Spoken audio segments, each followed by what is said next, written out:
Olá, como vocês estão? Tudo bem? Sejam muito bem-vindos ao Tarologando. Eu sou Juliana Vescov e hoje eu trago uma indicação literária, o livro As Origens Mágicas da Wicca, da editora Alfabeto. Esse livro, obviamente, vem para falar sobre as origens mágicas da Wicca. Ele foi escrito pela Sorita Dest e pelo David Rankin. O David é um pesquisador esotérico. Isso significa que este livro está lotado, repleto de referências. Porque o David foi pesquisar e ele fez a lição de casa direitinho, pesquisou bastante e trouxe muita coisa interessante para esse livro. Uma das primeiras coisas que me chamou a atenção, bem no comecinho, ele fala da palavra telema.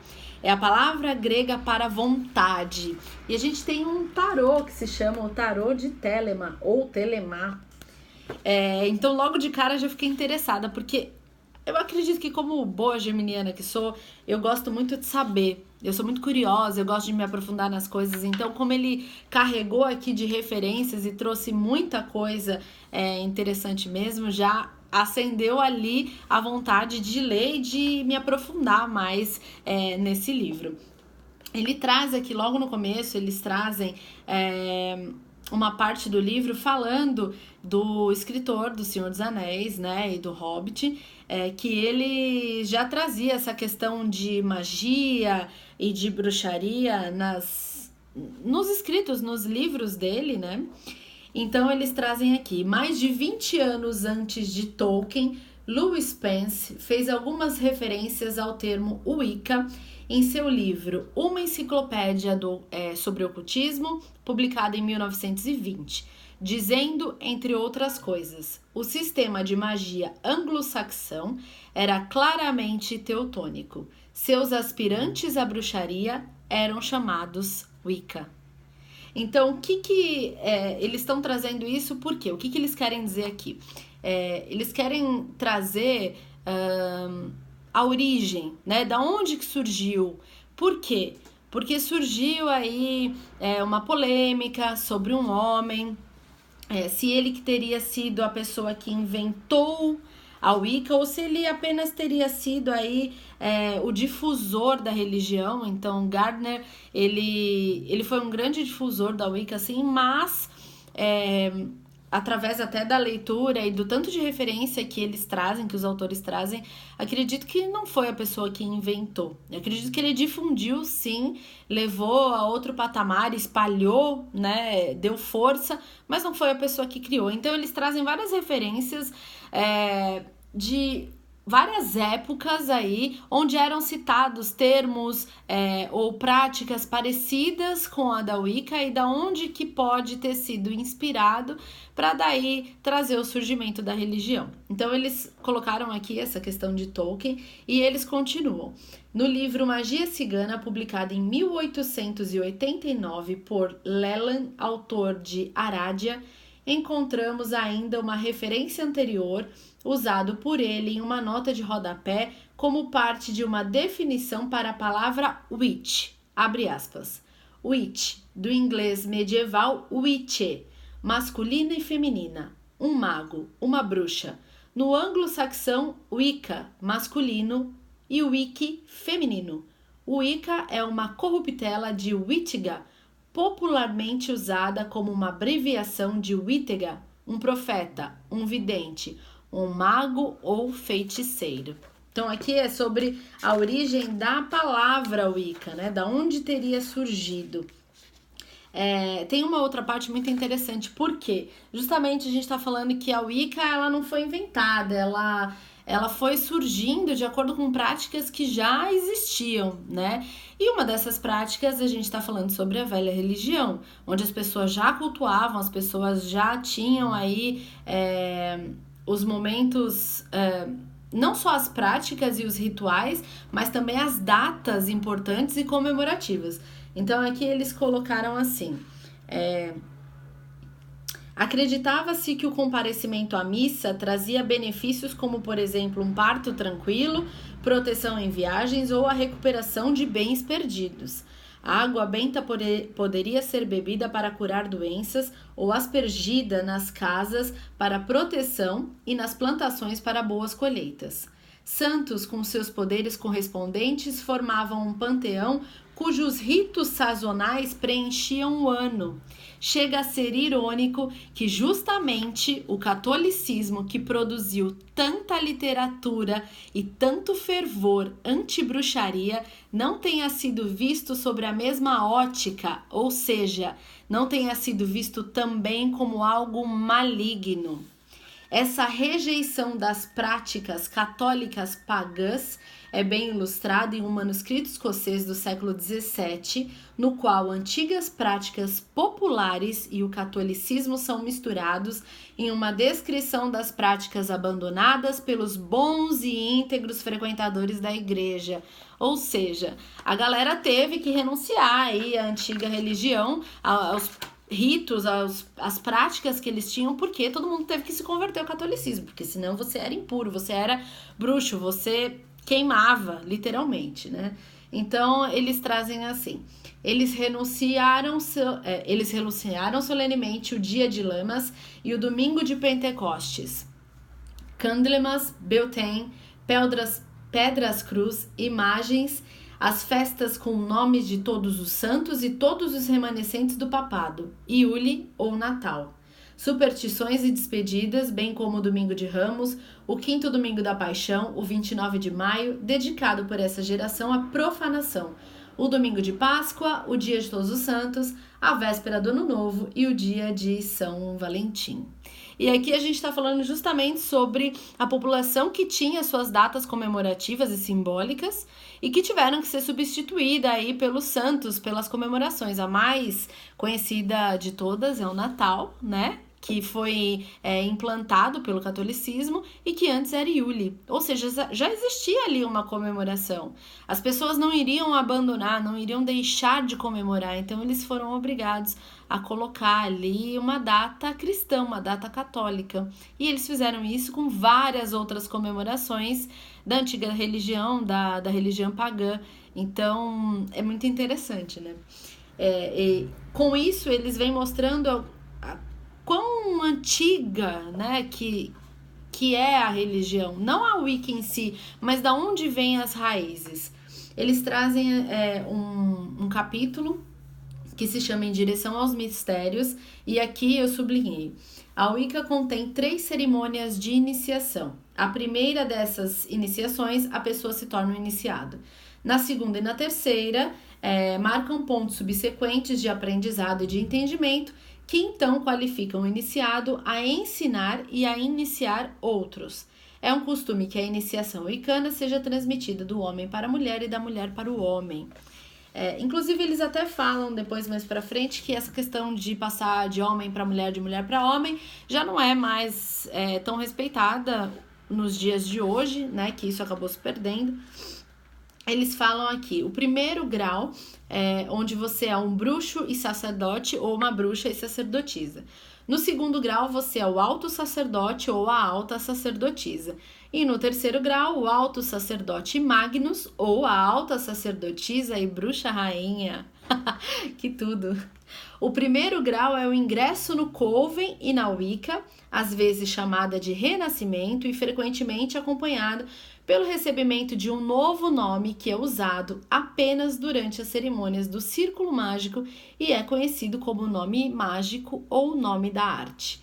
Há um precedente claro da ideia de um nome mágico nos julgamentos medievais das bruxas, no qual a ideia de receber um novo nome ao se tornar um bruxo era um tema comum nos registros de confissões. Estamos cientes de que algumas das confissões de bruxaria são controversas, mas ao mesmo tempo precisamos levar em consideração que os primeiros praticantes da Wicca estariam familiarizados com os registros de julgamentos e que podem ter sido influenciados por eles. Aqui então está falando sobre as pessoas que eram apanhadas, acusadas de bruxaria, e essas pessoas elas iam receber sua pena, mas para isso elas precisavam confessar, né? E que então em muitos desses registros de confissões era falado que existia um nome para para prática mágica, né? Então, eles não sabem se isso realmente já existia ou se os praticantes de magia começaram a ser influenciados a partir dessas confissões a criar, né, essa prática de ter um segundo nome para a Wicca, para a religião, para o culto, para o coven. Então, eles abordam aí, eles trazem alguns trechos de confissões e tudo mais, e eles vão falando sobre. Depois, mais pra frente, eles vão falar sobre os instrumentos mágicos, né? Sobre essa cerimônia de iniciação, fala sobre o atame, fala sobre o pentáculo. Inclusive, eles falam bastante sobre o atame aqui. A gente tem uma parte só sobre o atame e vai ser repleta de simbologia. E eles vão falar sobre como eles acham que o atame entrou na religião. E vão trazer aí, claro, as referências, as pesquisas históricas. A gente tem também no livro um capítulo que se chama Faça o que Desejar e que traz, digamos, o emblema da Wicca, o código de ética dos wiccanos, que seria: sem prejudicar ninguém, faça o que desejar. E depois eles falam aqui que isso poderia ter sido retirado de alguns lugares, essa mais ou menos a mesma frase, e que foi sendo alterada, né? Mas que essa ideia inicial já existia. E aí eles trazem aqui: os bruxos estão inclinados à moralidade do lendário bom rei Pausol. Faça o que quiser, faça o que você desejar, desde que não prejudique a ninguém. É aquilo, faça o que quiser, desde que não prejudique nada ou a ninguém, que é o lema Wicca. E poxa vida, né? Tá muito, muito certo. Aí vai falar sobre o costume de estarem nus nos rituais, se isso existe, se não existe. Fala então sobre o atame, como eu falei pra vocês, trazendo várias simbologias, runas. Eles trazem bastante pesquisa aqui. Fala sobre o círculo mágico, explica um pouco sobre. Eles trazem até alguns desenhos. Fala de passagens de outros livros, onde as pessoas eram acusadas de magia, então faziam 3 círculos no chão. É muito interessante o livro, sabe? É muito carregado de história, muito carregado de informação mesmo, sabe? Realmente, gente, vamos parar pra pensar. As pessoas eram mortas mesmo, acusadas de bruxaria, de serem malignas, né? Então, é muito louco pensar que as pessoas iam pra fogueira por causa disso. E então eles trazem muita, muita coisa. Aqui um quadro, uma pintura, ó. E aqui embaixo tá escrito: A Senhora Samuel, a Bruxa, é o nome do quadro. E ela tem exatamente um círculo mágico em volta dela, várias velas. E aqui a gente só não dá pra saber se ela tá chamando ou se ela tá espantando os demônios, né? Mas olha lá. Bem representativo, né? Então eles vão falar aí sobre o círculo mágico, explicam, tem bastante coisa sobre. O livro é muito completo mesmo. Eles vão falar sobre os elementos e os elementais, então ar, fogo, água, terra, os silfos, as salamandras, as ondinas, sereias, os gnomos, sobre essas combinações e conjurações dos elementos e dos elementais. Eles falam também sobre a questão de puxar a lua para a terra, que seria a invocação através de uma sacerdotisa, a invocação da deusa através de uma sacerdotisa. Na verdade, é puxar a lua para baixo, que seria a invocação de uma deusa através de uma sacerdotisa, e eles vêm falando como que seria isso, se isso existia, se não existia. Depois, a gente tem um capítulo que vai falar sobre os cânticos. Eles vão falar sobre rituais também, mas a gente tem um capítulo que vai falar sobre os cânticos, que eu gosto muito particularmente. E aqui a gente tem um que eu separei 2, na verdade. Um cântico de uso muito comum na Wicca, que vem da obra Carvalho, Freixo e Espinheiro, que faz parte, é um trecho, é um dos versos do poema A Tree Song, e diz assim: não conte aos padres sobre nossas ações, ou de pecado chamarão, mas nós estivemos toda a noite na floresta, conjurando o verão, e trazemos notícias para proclamar, boas novas para o gado e o centeio. Agora o sol está no sul a se elevar, com carvalho, freixo e espinheiro. Muito bonitinho, né? Traz um outro aqui também. Baldur cavalgou, o potro escorregou, ligue osso a osso, tendão a tendão, cure em nome de Odin. Eu achei muito interessante porque justamente fala sobre as conjurações e os feitiços, que em muitas vezes nada mais são do que poemas, né? Então, até muitas vezes a gente, eu não sou wicana, né? Mas eu faço a prática de magia.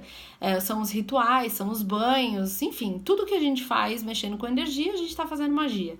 E aí, muitas pessoas ficam inseguras. Ai, como eu falo? O que eu tenho que fazer? O que eu tenho que falar? Mas isso pode vir do seu coração. Eu gosto dos poemas porque traz muito essa questão da conjuração, do feitiço, spell, né? Então, você coloca uma mágica ali. E é muito interessante isso. Se vocês já assistiram a série Sabrina, vocês vão entender o que eu tô falando. Ela faz diversos feitiços, conjurações faladas e tudo rima, né? Então tudo ali tem um tema, mas é tudo com rima para trabalhar justamente essa conjuração, esse feitiço falado. Eu acho isso extremamente interessante. Gosto bastante, tenho os meus e incentivo vocês a fazerem os de vocês. Aí também é simples, é muito fácil. É algo de você acreditar e de você ter prática. A gente tem também um outro capítulo que vai falar sobre os sabás, então eles vão explicar sobre os sabás. Eles têm um capítulo dedicado apenas ao pentagrama, né? Então ele traz aqui o pentagrama e aí vai falar cada ponta ligada a um dos elementos, né? A um dos 5 elementos: espírito ou éter, água, fogo, terra e ar. Tem um capítulo que vai falar somente sobre Cernunnos, que eu acho bastante interessante, principalmente para quem já leu livros da época medieval, por exemplo, As Brumas de Avalon, né? Então é algo que você se ambienta e conhece um pouquinho mais, e é um tema interessante. Eles vão falar sobre as origens dos elementais, sobre os elementos propriamente dito. Eles trazem um pouco do alfabeto tebano, falam sobre os grimórios. É muito completo o livro, realmente é um livro muito completo. No final ele traz as conclusões pessoais, os apêndices, eles explicam por que é escrito mágica com K e não mágica com C, né? Que seria mágica com C, o ato de um ilusionista, um mágico, né? Então ele tá ali fazendo uma mágica. A mágica com K é a bruxaria, é a mágica que existe, né? E não algo para ludibriar, para enganar. Essa é mais ou menos a diferença. Enfim, é um livro muito completo, muito cheio de referências. Aliás, o final do livro ele traz aqui todas as referências, ó, que foram citadas e são referências pra caramba. Eu indico mesmo não só para quem tá começando, mas para quem já faz a prática, para quem é wicano, para quem não é wicano, para quem estuda magia. Eu acho que informação e conhecimento nunca são demais, e esse é um livro extremamente rico em informação e em conhecimento. Então eu acho que ele vai agradar tanto a quem tá começando, que vai descobrindo um pouco mais, né? Vai descobrindo como as coisas funcionam, vai se familiarizando, né, com esse mundo mágico, tanto para quem já pratica, porque ele traz informações e pesquisas aprofundadas. Então eu acho extremamente interessante mesmo. Então, essa é a minha indicação literária. Eu espero que vocês tenham ficado com um gostinho de quero mais e que estejam com vontade de conhecer, de ler, né, esse livro. Afinal, eu trouxe apenas trechos e passagens.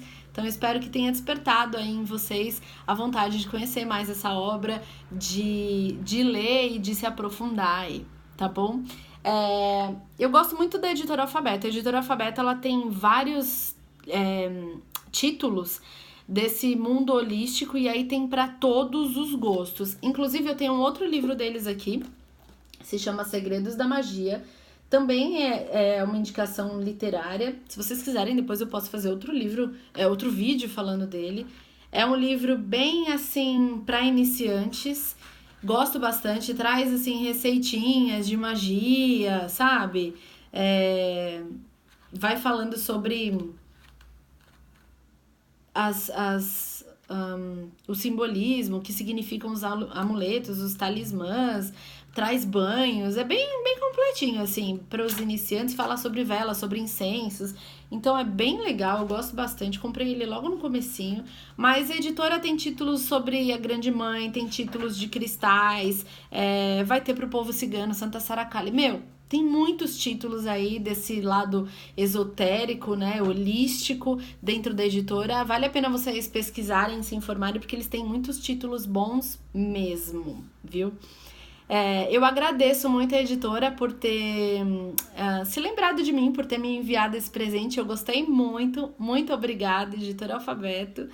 E é isso, obrigada a você também que está aqui comigo fazendo parte do Tarologando. Para aqueles que são novos, eu deixo as boas-vindas e eu espero que você se sinta à vontade, que você queira ficar e fazer parte do Tarologando também. Obrigada a todos vocês, um beijo enorme, fiquem com Deus e tchau, tchau!